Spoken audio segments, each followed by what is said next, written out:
Did you know that facial hair can become one of the most embarrassing problems for women, especially during their adolescence? But today I will talk about some easy home remedies that will help you to get rid of facial hair. Yes, you heard that right. Hi guys, today in Homeveda we will talk about a few home remedies to reduce facial hair. All you need is gram flour, turmeric, lemon, sandalwood powder, sugar and water.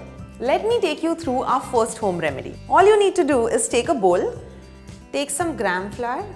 Let's add 3 teaspoons of gram flour to the bowl. Now let me tell you that gram flour helps in keeping the skin oil-free for longer hours. In Indian culture, gram flour has been a prominent ingredient in natural skin remedies for centuries now. When used as a scrub, gram flour is great for getting rid of facial hair. Its alkaline and exfoliating properties help in reducing facial hair. Now let's add 2 teaspoons of turmeric powder to this. Turmeric has natural chemicals which help to stop or slow hair growth. Using a turmeric mask or scrub helps to weaken the hair roots and mechanically pull hair out of the skin. Now all you need to do is take some lemon and squeeze it in the bowl. Now did you know lemon juice works as a natural bleaching agent to get rid of facial hair? And lastly, let's add 2 pinches of sandalwood powder to this. Sandalwood has brilliant astringent properties. It keeps the skin cool and helps in getting rid of spots. Now all you need to do is mix the mixture well. Now to get the right consistency, you can also add little water to it. Mix it well. So as you can see, we've got the perfect consistency. Now before you apply it on your face, make sure that you do a patch test. So I'm going to try it on my hand first. It feels really smooth on my skin.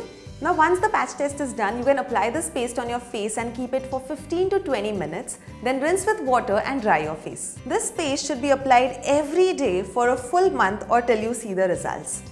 This will gradually reduce your facial hair, soften your skin and brighten your complexion as well.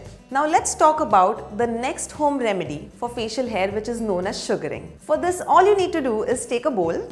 We will now squeeze some lemon into the bowl. Lemon juice works as a natural bleaching agent for the skin hair and also lightens your skin tone. Now to the lemon juice, we are going to add 1 teaspoon of sugar. Let's add 1 teaspoon of sugar to it. Sugar is an excellent natural exfoliating agent and warm sugar sticks to your hair, not your skin. And now let's add some water to it and let's make a paste out of it. After trying this remedy, you will not need to go for painful facial waxing. However, when you are trying this remedy, it is important to understand the kind of sugar that you are using. Try to use the one with smaller granules and not the bigger one. This paste can be gently rubbed on your skin. It will exfoliate your skin and help you get rid of facial hair. Try to use this for at least 6 weeks. So this should be the consistency. I'm going to do a patch test now. Just take the mixture, apply it on your skin and let's scrub it. We all know that facial hair can be quite annoying, but getting rid of this can be an easy fix. Depending on the chosen method, you can get rid of hair for days, weeks or months. So let's take a quick recap of our home remedies to get rid of facial hair. Our first remedy is gram flour, turmeric, lemon and sandalwood powder. This natural blend will help you get rid of unwanted hair easily at home. Our second remedy, known as sugaring, is a mix of sugar, lemon and water. This acts like an exfoliating agent and helps you get rid of facial hair. Don't forget to consult a dermatologist if these remedies don't help. Do share your thoughts and keep watching this space for more such content.